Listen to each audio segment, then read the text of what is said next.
안녕하세요, 여러분. 오늘은 실시간으로 하지 못하고 녹화된 영상을 보여드릴 수밖에 없을 것 같아요. 왜냐하면 장례가 났어요. 그래서 잘 준비하다가 장례를 먼저 갈 수밖에 없는 상황이니까 이것은 사전 녹화된 영상이고요.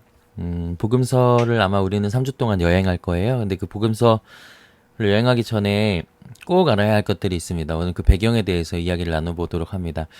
마태, 마가, 누가, 요한을 그리고 신약 성서를 읽기 위해서 꼭 필요한 것들이 있는데요. 이것은 제가 2018년, 17년 말에 여기 부임하고 처음 한 강의의 온라인 버전이죠. 그러니까 그걸 그대로 하진 않지만 그때 들었던 사람들은 아마 어렴풋이 생각이 날 건데 복음서에 대해 먼저 알아야 될 것들, 또 3년 동안 제가 복음서를 공부한 것들 또 업데이트가 됐겠죠. 그런 부분들로 복음서에 대한 이야기를 해야 하는데 복음서가 생각보다 어려워요. 마테마가 누가 요한이 그 배경 2000년 전 글들이기 때문에 그것들을 쉽게 읽기 위해서 알아야 되는 것들이 있는데 오늘 좀 짧은 시간이지만 1시간은 좀 안 될 거예요. 그 복음서 읽기 전에 우리가 뭘 알아야 하는지에 대해서 살펴본다면 다음 주부터는 좀 쉽게 복음서를 읽을 수 있을 것 같아요. 여러분 중에 혹시 복음서 성경 통독을 하시는 분들은 복음서 성경 통독을 하면서 이것들을 보면은 좋죠. 그래서 혹시 만약 복음서 성경 통독 안 하신다 그러면 혹시 가능하시다면 다음 주는 마테마가를 읽어오면 제일 좋은데 그게 어려우면 마가복음이 몇 장이냐면 1장부터 16장까지예요. 오늘 짧게 언급하긴 하지만 마가복음이 핵심 흐름이거든요. 마가복음을 잘 알아야 마태, 누가, 요한까지 이제 일사천리로 이해하기가 쉬워요. 왜냐하면 마태랑 누가는 마가를 참조했기 때문에 그래요. 그리고 요한은 전체 세 권을 다 읽었어요. 그래서 요한은 공생의 흐름은 관심이 없어요. 그렇기 때문에 여러분 요 마가복음의 틀만 잘 알면 복음서는 껌이다 껌. 우리가 평생 묵상해야 되는 책이기 때문에 왜냐면 예수님에 대해 가장 직접적으로 언급한 거의 유일한 책이자 가장 핵심적인 책이니까요. 그렇게 되면 여러분 앞으로 인생을 살면서 복음서를 언제든 설교에 복음서를 인용할 텐데 얼마나 그것들이 편하게 들릴 수 있을까요? 그리고 마가복음을 알기 위해선 오늘 파트 1 복음서를 읽기 전에 알아야 할 것들을 꼭 읽어야 마가복음을 이해하기 쉽다. 이 부분 알고 계시면 훨씬 도움이 될 것 같아요. 그러면 우리 짧은 여행이지만 오늘 1주차 한번 떠나보도록 하겠습니다. 하나님이 새롭게 꾼 꿈이라고 제가 표현했어요. 하나님 꿈을 꾸셨거든요. 그 새롭게 꾼 꿈이 실패로 끝날 것인가? 이것이 무엇이냐? 바로 구약이에요. 구약은 이렇게 끝나요. 하나님이 새롭게 꾼 꿈, 새롭게 꾸었던 그 꿈이 실패로 끝날 것인가? 그럼 새롭게 꾼 꿈이 무엇일까? 그럼 예전 꿈을 무엇일까? 이것을 알아야 되겠죠. 하나님께서는 사람을 창조하시고 꾸신 꿈이 있어요. 우리가 알고 있는 에덴이라고 하는 곳에서 사람과 더불어서 아름답게 살아가고 만든 창조물과 더불어 아주 즐겁고 행복하게 살아가는 꿈이 있었겠죠. 근데 그 꿈이 산산조각 나죠. 예를 들면 선악과 창세기의 스토리, 예를 들면 타락의 스토리 이런 것들 통해서 특히 가인, 아벨 문제, 노아의 방주 문제, 바벨탑의 문제 같은 거죠. 이 뭐냐면 신이 되고자 하는 인간의 모습이에요. 핵심은 창세기 강의가 아니니까 핵심은 자기가 너무 완벽하게 만들어져서 아무 간섭 없이도 살아갈 수 없는 존재라고 믿은 거죠. 그러니까 인간이 신이 되려고 한 거예요. 창세기는 그래서 철학적인 책인데 그렇게 돼서 하나님으로부터 멀어지는 거예요. 그러면 하나님으로부터 멀어질 수밖에 없고 하나님 없이도 살 수 없다고 해서 바벨탑 같은 경우는 이렇게 높게 세우잖아요. 홍수가 이렇게 나도 살 수 있다고 생각했기 때문에 그래서 하나님은 이들을 언어를 흩으셔서 각지 지역으로 내리셨다. 이렇게 전 세계가 이렇게 흩어지는 과정에 한 사람이 있었어요. 이 한 사람은 어떤 방법으로인지는 성경에 많이 자세히 다루진 않아요. 그러나 이 사람이 하나님을 압니다. 그래서 아브라함이라고 하죠. 아브라함이라고 하는 사람이 어떻게 하나님을 알게 돼요. 그리고 그 하나님 아브라함을 통해서 새로운 꿈을 꾸십니다. 그게 12장 1절에서 3절 말씀이죠. 너 나랑 잘 지내면 너의 자손은 끊기지 않을 거야. 너는 영원히 너의 모래알 같이 너의 자손이 많아질 거야. 바다의 모래알, 하늘의 별, 처럼 너의 자손이 많아질 거야. 이 말은 그냥 하나님이 뭐 하실 수 있는 얘기일 수 있지만 뭐 너의 자손 많아질 거야. 그렇군요. 아브라함에게는 놀랄만한 일이었어요. 왜냐면 그가 75세였는데 그때까지 아이가 없었기 때문이죠. 언제까지 없어요? 99세에서 100세까지 없죠. 아브라함은 놀랍니다. 그래서 하나님 붙잡아요. 근데 결국 아브라함이 아들을 낳고 그 아들이 야곱과 에서를 낳고 이들이 70명이 되고 이들이 60만이 되고 이러는 과정에서 처음 아브라함에게 꿈을 주셨던 그 땅으로, 그 땅이 어디예요? 이스라엘 땅이죠. 나중에 붙여진 지명이에요. 원래는 가나안이라고 하고, 그쵸? 요쪽 지역으로, 팔레스타인 지역으로 가는 스토리가 성경 초반에 그려져 있어요. 하나님을 모르고 멀어지려고 했던 사람 중에서 처음으로 하나님을 알고 하나님과 함께 더불어 살려고 했던 사람이 민족들이 탄생한 거예요. 근데 이 민족이 하필 나라가 굉장히 안 좋은 안 좋은 땅을 가질 수밖에 없었던 거죠. 뭐 지금 준혁이가 보면 비웃을 수 있지만 그래서 여기 로마라고 치면 한국 아닙니다. 그리스라고 치면 여기 터키 지방이라고 치면 여기에 이스라엘이 있는 거죠. 되게 작은 땅이에요. 크게 그렸지만 경기도보다 작습니다. 여기는 이집트고요.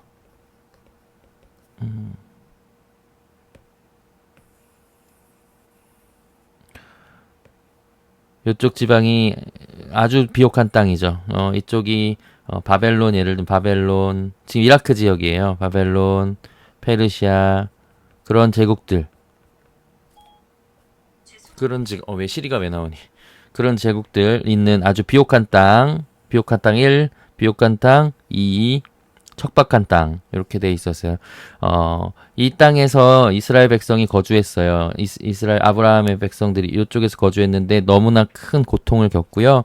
나중에 식민지가 되고요. 그럼에도 불구하고 하나님의 꿈을 잃어버리지 않기 위해 노력한 사람들 때문에 많은 사람들 대다수는 아직도 타락하고 하나님 버렸지만 예를 들면 모세와 여호수아가 이 가나안 땅으로 들어오는데 나중에 어떻게 돼요? 땅에 들어왔을 때 땅의 신을 섬기고 문화를 받아들이게 돼서 문제가 생기죠. 그래서 특히 이민족에 침입했던 예를 들면 블레셋 같은 아주 강력한 민족이 들어와서 혼란을 겪게 되죠. 그때 하나님을 붙잡은 사람 사무엘과 다윗을 통해서 이스라엘은 왕조에 도달하게 됩니다. 이게 BC 1000년이에요. 뭐 한 페이지만 하는데 벌써 이렇게 걸리나 하는데 이것만 잘 하시면 쉬워요. BC 1000년에 왕조를 이루어서 다윗이 통일을 합니다. 원래 이 전체를 통일하기 쉽지 않았는데 통일한 뒤에 어떻게 돼요? 나중에 분열을 하게 되죠. 언제요? 솔로몬 때 분열을 하는 거죠. 이 솔로몬이라고 하는 왕은 나쁜 놈 왕이에요. 지혜의 왕이라고 우리가 알고 있지만 정말 나쁜 놈입니다. 그래서 이로 인해서 이스라엘이 이렇게 있으면 북이스라엘과 남유다로 나뉘게 되고 여기 다윗의 아들들이 여기를 지배하게 되고 위에는 나머지 11지파가 위를 지배하게 됩니다. 이렇게 계속 지내다가 북이스라엘과 남유다가 계속해서 타락을 일삼게 돼요. 타락을 하게 됩니다. 막 타락하고 막 하나님의 뜻을 저버리고 하나님의 뜻대로 산 왕이 수십 명의 왕 중에서 얼마 없어요. 이스기야, 요시야 요 정도가 제일 유명한 하나님의 뜻을 따른 왕이고 나머지는 되게 실패도 많이 하고 특별히 우상 숭배를 너무 많이 했어요. 하나님 보이지 않기 때문에 그 지역에 있는 신들을 섬기면서 위기를 탈출하고 싶었던 것이죠. 이것들을 타락을 막았던 사람들을 뭐라고 부르냐? 예언자라고 부릅니다. 예언자들은 끊임없이 이야기합니다. 너네들 잘못했다. 돌아와라. 옛날에 아브라함처럼 다윗처럼 모세처럼 돌아와야 한다. 그렇게 얘기하지만 왕들은 거들떠보지 않는 경우가 참 많았어요. 그러다 위기가 터지면 한 번씩 이 사람들이 예언자들에게 찾아갔고 예언자들이 하는 말을 따르면 또 하나님 구원해 주시기도 하는 절체절명의 위기 속에서 드디어 이쪽 지방에 예를 들면 BC 700년 정도부터 7에서 800년 정도부터 제국들이 일어나기 시작해요. 제국이라고 하면 이쪽에 큰 영토를 가진 나라가 어마어마한 군대를 가지고 이쪽 지역까지 아마 진출하려고 하는 노력이죠. 그렇기 때문에 이쪽 지역으로 진출하고 이쪽 지역으로 진출하고 싶은 거예요. 왜? 이쪽만큼 비옥한 땅이 우선은 이집트 쪽에 있으니까 가장 1타겟은 이집트였던 것이죠. 이집트를 타격하려고 하니까 어디로 가야 돼? 여기는 사막이고 지금 글이 써져 있어 모르겠지만 여기가 사막이에요. 사막 못 가. 이쪽은 어디예요? 바다 못 가. 이집트 가려면 어떻게 가야 돼요? 여기도 바다 못 가. 그러니까 어떻게 돼? 이스라엘 타고 들어가는 거예요. 그러니까 이스라엘 먼저 멸망시킬 수밖에 없었던 거예요. 그래서 아시리아라는 나라가 이쪽을 쳐서 이쪽을 멸망시킵니다. 그리고 아시리아가 없어지고 그 다음에 제국이 바벨론이에요. 바벨론, 신바벨론. 옛날 바벨론이 있었기 때문에 신바벨로니아로 불리는 그 BC 600년경에 여기가 북뿐만 아니라 남까지 차지하게 되는 거예요. 이때가 가장 중요한 때죠. 586년. 그리고 페르시아는 바벨론이 금방 무너져요. 그리고 나서 536년 정도에 페르시아가 제국을 먹게 돼요. 이게 이란이거든요. 이란. 제국을 먹게 되고 당연히 이스라엘을 다스리기 시작한다. 그러면서 이스라엘은 식민지 체제로 돌아섭니다. 예언자들은 그럼에도 불구하고 계속해서 소리를 냅니다. 그러니까 나라가 망했다고 소리를 안 내는 게 아니에요. 우리나라도 식민지배의 시가 더 늘었다잖아요. 예언자들이 그때부터 그때 즈음에 물론 망하기 전에도 간혹 이야기가 있었지만 그때 즈음부터 무슨 얘기를 하냐면 이 땅이 결국 회복될 거란 얘기를 해요. 제국에 의해서 멸망했는데 그리고 회복할 만한 놀라운 사람이 있는데 그 자가 바로 메시아라는 이야기를 합니다. 그 자가 오면 회복이 될 거라는 얘기를 예언자들이 계속 합니다. 그 예언서가 남아있는 거예요. 우리가 알고 이사야, 예레미야 뭐 이런 것들이 그런 이야기예요. 수많은 메시아에 대한 이야기가 있어요. 그리고 마지막 말라기라고 하는 예언자가 있죠. 이 사람 이름이에요. 이름 못생겼다고 사람이 아닌 게 아니죠. 말라기가 엘리야가 이 땅에 다시 오면 그때는 메시아가 온다는 증거야. 그때를 기다려야 돼. 그렇게 예언을 하고 예언이 멈춥니다. 이게 약 3,400년 전, 예수님 탄생 3,400년 전이에요. 그리고 예언이 멈춰요. 공식 문서의 예언이 멈춥니다. 그리고 나서 물론 역사는 흐르지만 우리는 그래서 이 BC 300년 이전 이후의 이야기는 잘 모르죠. 그리고 나서 300년이 흐르고 3,400년이 흐르고 BC 4년경에 한 아기가 탄생하는데 그 아기가 예수님인 거죠. 그런데 아기가 태어나기 6개월 전에 누가 태어나요? 요한이라고 하는 사람이 태어나는데 예수님의 사촌인 거예요. 요한이 태어나서 좀 나이가 조금 차자, 그러니까 청소년기가 되자 얘가 어디로 가냐? 광야로 갑니다. 그리고 낙타와 메뚜기를 먹으며 살아가요. 누가 그랬을까요? 바로 약 800년 전에 엘리야가 그런 삶을 살았던 것이죠. 요게 그래서 성경이 예언되어가는 과정이고 구약의 이야기를 조금 축약해서 설명을 드렸어요. 벌써 이것만으로도 너무나 많은 시간이 흘렀죠? 죄송해요. 그러나 앞으로 시간 굉장히 빨리 갈 거예요. 요거 기억하세요. 요 이야기들 혹시 이해가 안 되신다면 돌려서 보세요. 돌려서 보시면서 이 구약 전체의 이야기를 해야 우리는 예수님의 이야기를 쉽게 이해할 수 있다. 우리가 구약을 모르기 때문에 예수님의 이야기도 이해가 안 가는 겁니다. 이제 하나하나 이야기해 보려고 합니다. 사이럭스, 알렉산더, 그리고 옥타비아누스. 이건 다 황제들이에요. 이거는 굉장히 유명한 아까 말한 페르시아의 황제고요. 페르시아가 유명한 해전을 통해서 그리스한테 멸망하거든요. 알렉산더, 그러니까 마케도니아 쪽에, 그러니까 헬라 지방의 헬라의 제국에 멸망하거든요. 알렉산더가 헬라 제국의 왕이에요. 시대가 페르시아에서 헬라로 넘어가는 거예요. 그래서 우리가 알고 있는 헬레니즘이 여기서 나온 거거든요. 그리스 지방을 아주 잡았던 알렉산더에 의해서 페르시아가 무너져서 알렉산더 대제국이 일어나는데 알렉산더는 제국을 완성하고 8년 만에 죽어요. 그리고 나서 그리스가 쭉 제국을 하다가 약 160년 전후로 해서 제국이 무너집니다. 그리고 로마라는 제국이 들어서는 거예요. 우리가 알고 있는 로마가 여기서 탄생하는 거예요. 이건 BC죠. 우선은 로마가 막 그 제국을 정복한 뒤에 그 힘을 잘 보였느냐? 그렇지 않아요. 로마는 삼두 정치라는 것을 하면서 안정화가 되어 갑니다. 우리가 삼두 정치하면 굉장히 유명한 왕이 있다는 것을 알 수 있죠. 그 왕이 누구냐? 우리가 카이사르라고 하는, 가이사라고도 하는 뭐 시저니까 시저 카이사르. 이 사람이 굉장히 유명한 그 삼두 정치의 시작이죠. 그래서 이 사람이 통일을 합니다. 통일을 뭐 카이사르와 폼페이우스 뭐 이런 권력 투쟁을 해서 나중에 로마를 정복하고 통일시킵니다. 근데 카이사르가 누구에게 죽냐면 자기 수하였던 브루투스한테 죽어요.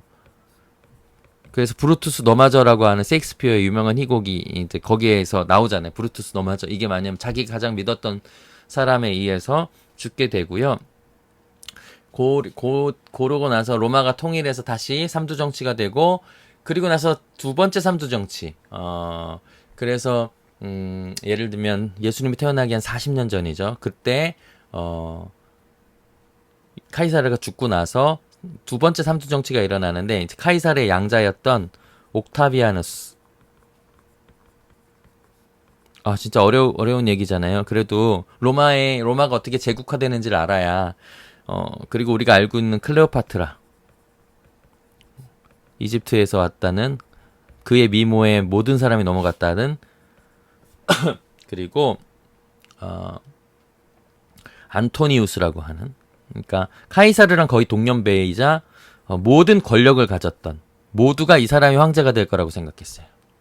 클레오파트라는 이제 남자들을 조종하거나 권력 세력을 만들어가면서 했기 때문에 안토니우스보다 힘이 없었고요. 옥타비아는 카이사르의 양자였는데 힘이 없는 아주 젊은 사람이었어요. 그런데 승리는 누가 했냐면 옥타비아누스가 승리했습니다.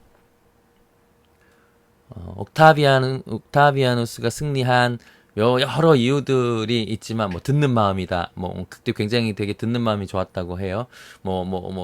그 여러 가지 이유가 있죠. 아무튼 안토니우스의 군대를 물리치고 옥타비아누스가 황제가 됩니다. 황제가 돼서 사람들은 이 사람에게 존귀한 자라는 이름을 지닌 아우구스투스를 칭호로 내립니다. 많이 들어봤죠. 아우구스투스는 성경에도 나오는. 네. 그리고 이 이후로는 로마의 평화가 도래합니다. 분쟁이 없어져요. 완전히 로마는 통일합니다. 옥타비아누스가 로마사에서 굉장히 중요한 왕이에요. 그 전까지는 너무나 많은 분열이 뭐 제국이 너무 크니까요. 그래서 이거를 팩스 로마나라고 하는 거예요.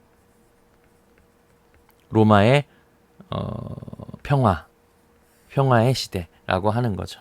옥타비아누스의 황제가 증극했을 때 많은 사람들이 이를 칭송하면서 노래를 불렀죠. 이것이 바로 복음이에요. 헬라어로 유앙겔리온이라고 하는 것이죠. 좋은 소식. 들어보셨죠? 딱 스킵해놓고 이제 우리 성경에 있는 이야기를 좀 해보겠습니다. 아까 말한 것처럼 왕들이 제대로 하지 않을 때, 황제들이 하나님 뜻을 거스르면서 살아갔을 때 예언자들을 통해서 하나님의 이야기를 하고 하나님의 꿈을 연결해 갔어요. 그렇게 살면 안 돼. 진짜 제대로 사는 것이 뭔지 아니? 라고 해놓고 예언자들이 설명하는 것이죠.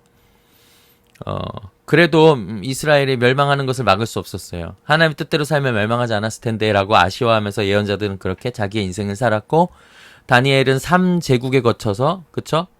바벨론, 페르시아 뭐 아시잖아요. 그런 제국들을 거치면서 이스라엘의 회복을 노래한 예언자였어요. 그리고 나서 계속 식민지가 계속되고 아까 말한 로마가 분열을 해결하기 위한 노력을 하고 있을 때 식민지였던 그 요 어간에, 그러니까 예를 들면 이전에 그리스가 멸망의 길로 가던 요 시기, 요렇게 넘어가잖아요. 로마가 통합하고 분열하고 요 시기가 어수선했잖아요. 어수선하니까 강력하게 통제를 해야 되는 거예요. 그래서 그리스의 황제 중 하나인 안토니우스 에피파네스, 자기가 신의 현현이라고 이름 부르던 에피파네스라고 하는 불렀던 그 황제가 이스라엘의 예배를 건드렸어요. 예배 주일에 드리지 마. 예를 들면 금요일날 드려. 제사 드릴 때 돼지로 드려. 이렇게 하면서 이스라엘의 정체성을 건드렸죠. 그래서 참다 못해서 하스모니아 왕조 중에 요셉이라고 하는 사람이 반란을 일으켰고 하필 성공합니다. 그래서 165년 BC 165년에서 65년 정도 60년 정도 되는 100년간 독립을 쟁취하게 돼요. 이게 너무 세서 그리스가 건들 수 없었다가 아니고 그 당시가 로마로 넘어가는 시기였기 때문에 이스라엘을 이렇게 견제하기가 쉽지 않았을 거예요. 그래서 이때 마카베 요셉이라고 하는 사람이 해서 이스라엘이 독립을 한번 하게 돼요. 그 나중에 다시 로마의 폼페이우스에 의해서 뺏기게 되죠. 요런 과정이 있었어요. 이스라엘은 꿈을 꿨어요. 근데 작은 꿈이 한번 이루어져요. 하나님의 뜻대로 일어서자 나라를 되찾았다라는 꿈을 꾸게 됩니다. 그들에겐 굉장히 좋은 희망의 소식이었어요. 그래서 언젠간 우리가 다시금 나라를 다시 되찾을 수 있다는 현실적인 감각을 찾게 된 것이죠. 그렇게 해서 로마가 이제 막 옥타비아누스에 의해서 이제 막 황제 평정을 통합을 하자 이제 중앙 집권을 해야 되잖아요. 그러니까 헤롯이라고 하는 그 에돔이라고 하는 이방에 사는 사람이 싹 들어와서 로마님에게 이 작은 이스라엘은 제가 다스리면 어떻겠습니까? 제가 잘 다스려 보겠습니다. 이렇게 해서 헤롯이라는 왕이 이스라엘을 다스리는 분봉왕, 지역왕이 돼요. 근데 이 사람 굉장히 포악한 사람이에요. 소문도 안 좋고 문란하고 굉장히 포악했기 때문에 이스라엘이 반란 같은 것들을 너무나 자주 일으켰어요. 그래서 수많은 반란의 소식들이 공식 문서에 있습니다. 근데 헤롯이 그래서 잘 보이려고 이스라엘 백성한테 잘 보이려고 성전을 하나 지어줘요. 그래서 헤롯 성전이라고 부르는데요. 이 성전이 BC 한 20년에서 AD 63년까지인가 지어져요. 근데 70년에 무너지거든요. 되게 신기하죠. 요렇게 계속 공사를 진행하고 있어요. 요때 우리가 성경에서 보는 성전, 신약에서 보는 성전이 마지막 성전, 그 뒤로는 성전이 없거든요. 성전이 바로 헤롯 성전이에요. 왜 잘 보이고 싶었어요. 하도 반란을 일으키고 막 마음에 안 들게 하고 막 항의하고 로마에 직접 항의하기도 하거든요. 근데 이 헤롯이 언제 죽냐면 BC 4년에 죽어요.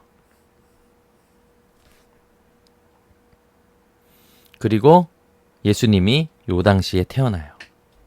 헤롯이 죽고 이스라엘 다스리는 왕이 죽고 예수님. 왜 BC 4년이냐? 역사상으로 볼 때 그러니까 BC 4년 정도에 태어난 것이 가장 유력하다고 얘기하더라고요. 예수님께서 탄생하셨죠. 왕이 죽고 왕이 탄생했다. 그렇게 이제 우리가 알고 있는 예수님의 탄생과 헤롯, 그리고 헤롯은 나중에 죽고 헤롯의 세 아들이 이스라엘을 나눠서 통치하게 됩니다. 남부지방, 예루살렘, 북부지방 요렇게 다스려요. 요거는 뭐 길게 얘기하면 안 되지만 다 헤롯의 아들들이에요. 근데 북쪽은 이름을 헤롯이라고 하고요. 자기 이름을 헤롯이라고 했고 안티파스라고 합니다. 우리가 알고 있는 그 예수님 잡아 죽이는 헤롯, 그 헤롯이 이 헤롯 안티파스예요. 헤롯 1세는 아니에요. 헤롯 안티파스가 예수님 잡아 죽이려고 했고 이 헤롯이 너무 강하니까 피해서 어디로 가요? 요 이집트로 가죠. 예수님 태어나자마자 이집트로 갑니다. 원래는 요 갈릴리 지방, 북부 지방에서 예수님이 태어났는데 헤롯이 그 예언자들 때문에 2살 이후는 다 죽여버리자고 해가지고 이렇게 도망을 간 거죠. 이 당시 예루살렘 지역에는 아켈라오라는 사람, 헤롯의 아들 아켈라오가 다스리고 있었는데 너무 폭정이 심해서 얘가 나중에 쫓겨나요. 쫓겨나서, 그러니까 로마에 일러가지고 너 야 다스릴 때 잘 다스리라고 했잖아. 날려버리고 누가 오냐면 지경 총독제, 왕이 아니고 분봉 왕이 아니고 지경 총독제를 예루살렘만 합니다. 이 예루살렘의 지경 총독이 우리가 알고 있는 빌라도예요. 요런 흐름으로 예수님의 탄생의 이야기를 할 수 있고요.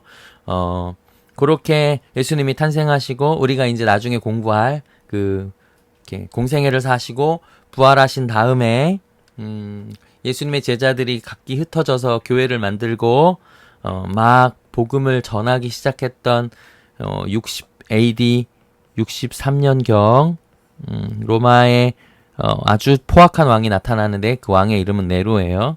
네로 시대에 화제를 즐겨 삼았다고 할 정도로 포악한 왕이었는데 그 당시 정치적으로 위기였어요. 정치적으로 위기였어요. 네, 그 당시 하필 대화재가 한번 나고요. 정치적 위기를 탈피하기 위해서 네로가 유대인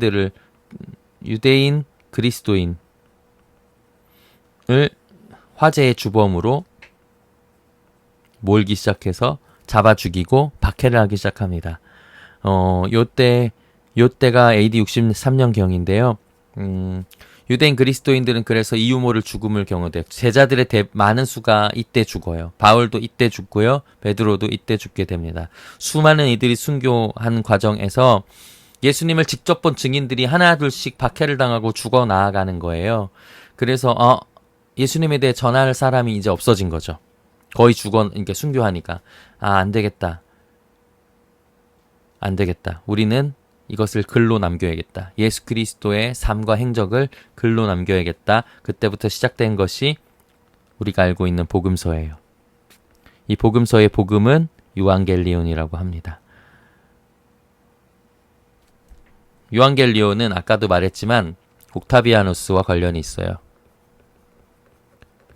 황제가 아름다운 평화의 시대를 이뤄냈고 그 평화의 시대를 이뤄낸 장본인이 에게 우리가 찬사와 칭송을 보내는 그의 황제의 탄생을 노래하는 거죠. 이것을 유앙겔리온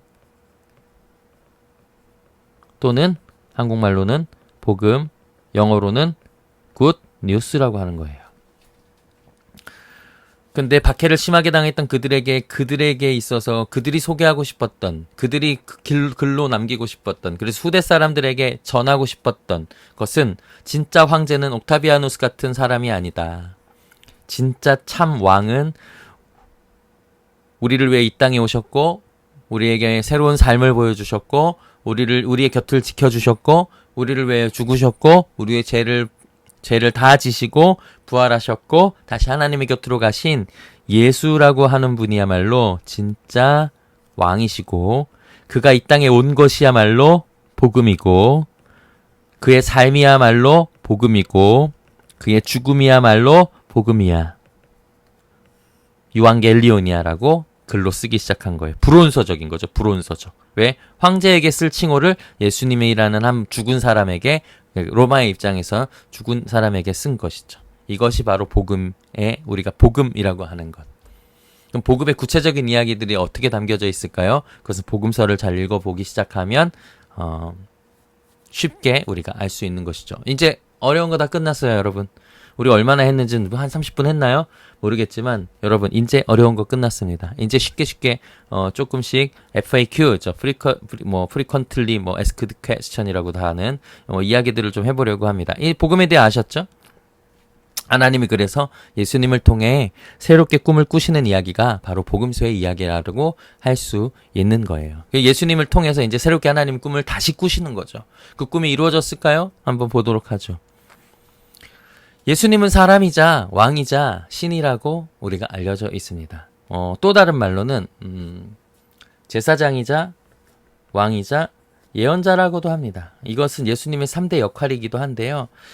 예수님은 우리의 죄를 위해서 이 땅에 오셨고 그 자체로 제물이 되신 분이고 그렇죠? 그는 새로운 가치를 우리에게 소개해준 새로운 가치, 새로운 나라의 왕이시고 그리고 세상이 말할 수 없는 것들을 하나님께 직접 받은 말들을 말하는 예언자이시고 새로운 가치를 이야기하는 예언자이시다. 이건 역할이고요.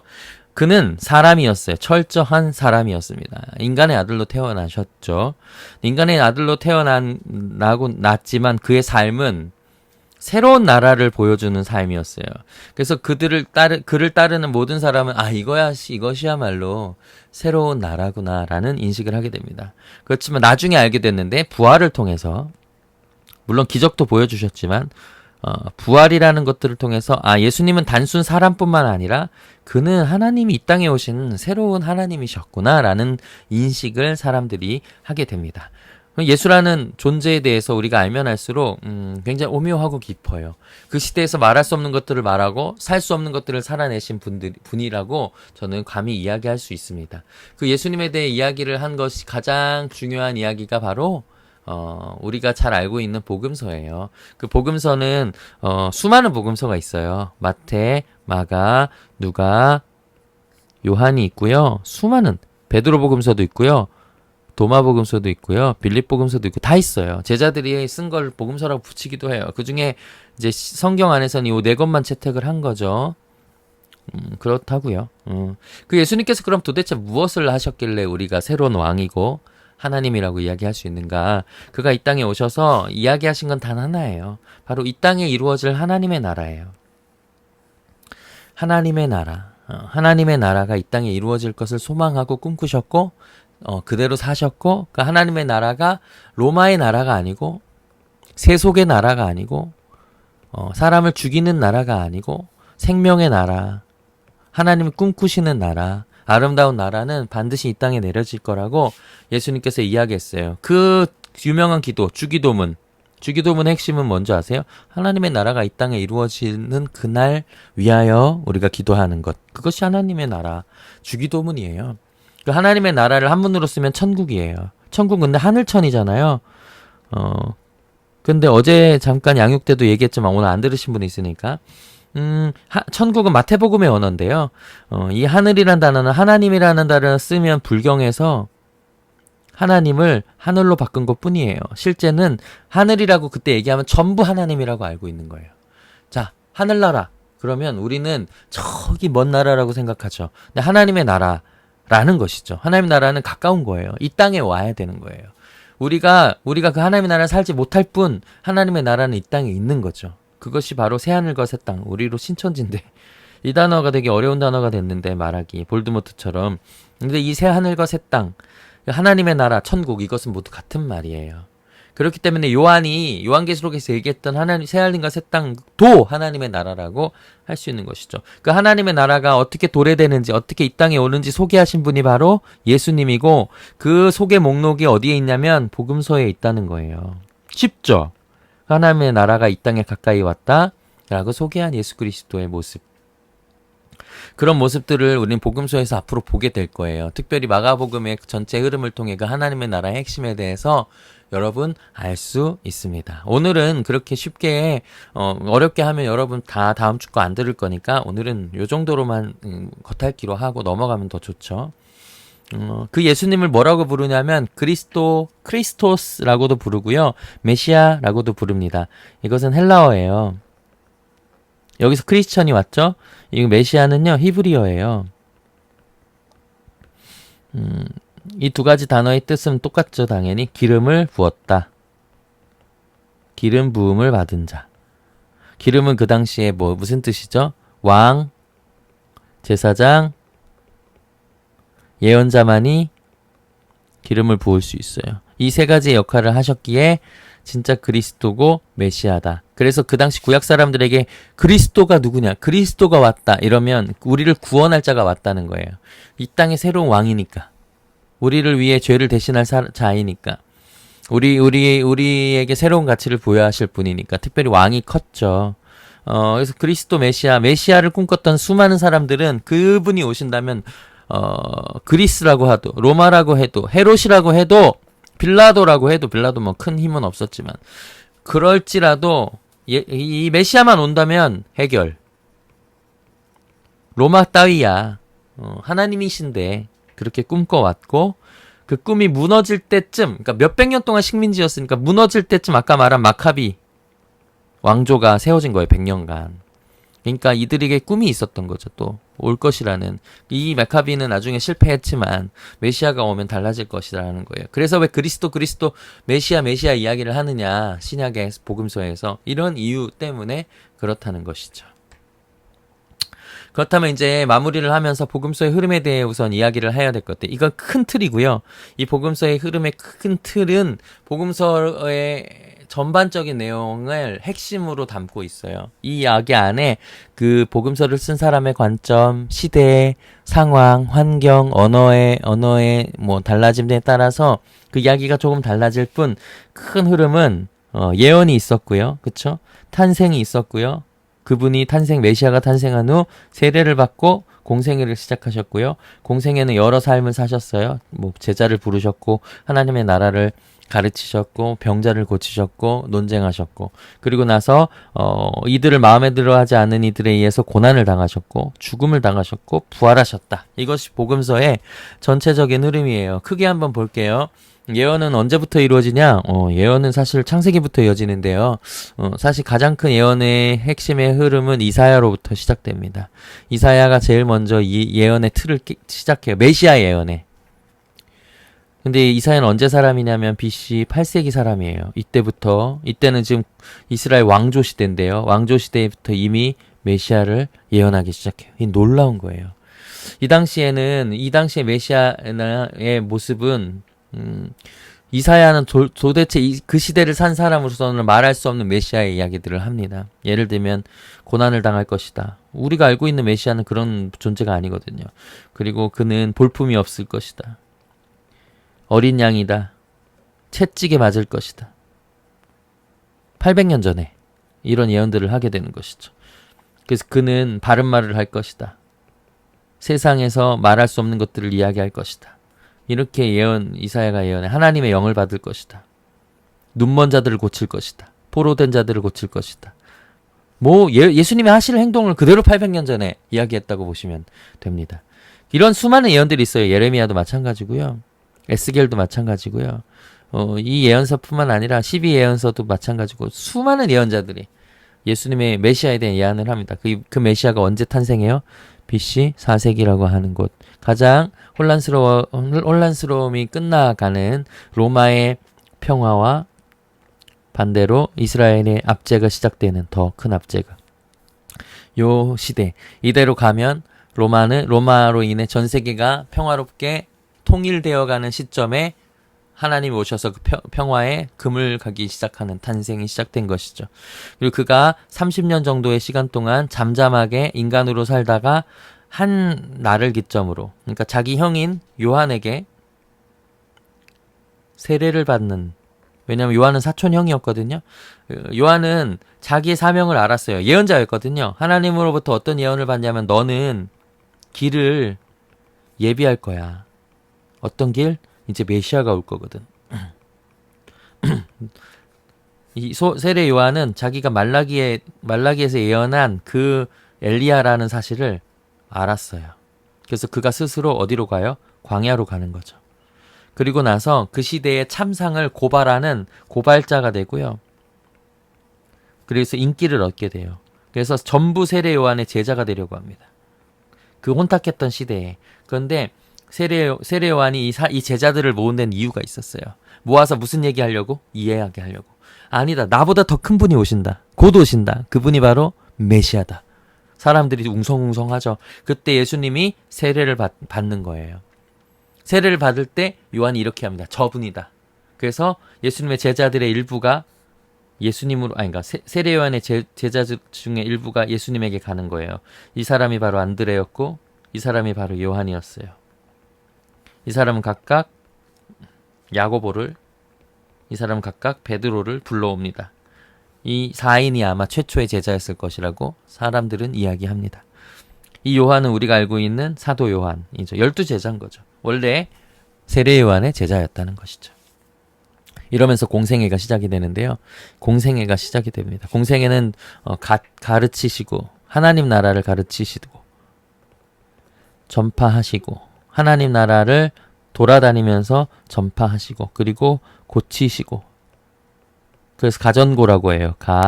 전 이거보다 더 중요한 건 하나님의 나라를 사셨고 소개하셨고 보여주셨다. 저는 이게 더 중요해요. 하나님의 나라가 어떤 나라인데 하나님의 영이 임하는 곳이죠. 그곳은 어떤 곳? 슬픔과 아픔이 없는 곳. 그러면 슬픔 당한 자들의 곁에 있는 곳이죠.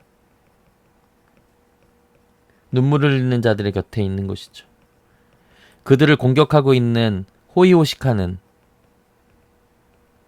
그리고 권력자들, 속이는 자들을 고발하시죠. 너네 때문에 이런 사람들이 생긴다고. 그리고 잘못됐던 율법의 관념들을 새롭게 갱신하셨죠. 이것이 예수님께서 보여주셨던 하나님의 나라의 핵심이에요. 예수님은요, 공생애 동안 이런 일들을 하셨어요. 잘못된 것을 바로 잡으셨고, 슬픔 당한 자들의 곁에 계셨고, 그러면서 동시에 곁에만 계시는 게 아니고, 이것이 왜 생겼는지를 철저히 고발하셨고, 권력자들에 대해서 쓴소리를 아끼지 않으셨어요. 그리고 이 땅에서 반드시 하나님의 나라가 그러니까 임할 수 있다고 꿈을 꾸시고, 현실로 생각하셨던 유일한 분이셨어요. 그들을 싫어하는 사람들이 생기기 시작합니다. 그래서 고난을 당하게 돼요. 그래서 결국 자기들의 이 기득권이 뺏길 것 같아서 두렵자, 그리고 예수님이 자기가 원하는 대로 메시아의 길을 가지 않자 합세해서 예수님을 십자가에 달려 죽이게 하는 거죠. 그게 고난의 이야기인 겁니다. 근데 이 예수님 고난에 이끄는 자들 중엔 특히 바리새인이 있었고요, 서기관이 있었고요, 장로들이 있었어요. 다 모두 권력자. 예수님 고발할 때마다 권력자들이 나쁜 놈이라는 게 드러나니까 싫어했죠. 그 자기 기득권이 뺏겨 예수님 인기가 많으니까. 그리고 예수님을 십자가에 몬 사람 중에는 일반 유대인들도 있었어요. 그리고 제자들도 있었어요. 이들은 예수님을 좋아했어요. 그런데 자기가 원하는 메시아상이 아닌 거예요. 자기가 원하는 메시아상은 뭔데? 나라를 뒤집는 거. 전복시키고 정복하는 것. 모세가 했던 것처럼. 근데 그렇지 않았어요. 사람 곁에 있었고 슬퍼하셨고, 이 쪼잔한 것들 왜 하는 거야? 나라를 뒤집어야지. 그래서 이들도 나중에 이들과 합세해서 예수님을 십자가로 모는 겁니다. 그래서 예수님께서 십자가에서 돌아가십니다. 근데 십자가에서 돌아가시고 죽으시면서 예수님께서 다 하신 말씀이 있어요. 다 이루었다. 무엇을 이루었을까요? 그것은 나중에 제가 3주차로 넘어가면서 이야기하도록 하겠습니다. 십자가상에서 우리의 죄를 해결하셨고요, 인간으로서의 모든 임무를 마치셨어요. 저는 이게 되게 놀랍다고 생각해요. 예수님이 신성이 있으시지만 인간으로서의 모든 하나님이 부르신 모든 부르심에 순종하셨다. 죄를 담당하셨다. 그리고 나서 하나님은 그 예수님을 일으키셔서 부활로 이끌어 가십니다. 그 부활을 목격한 사람들이 있는 거예요. 바울의 말에 따르면 500명이라고 하는데, 이 소수의 사람들이 나중에 초대 교인들이 돼요. 왜?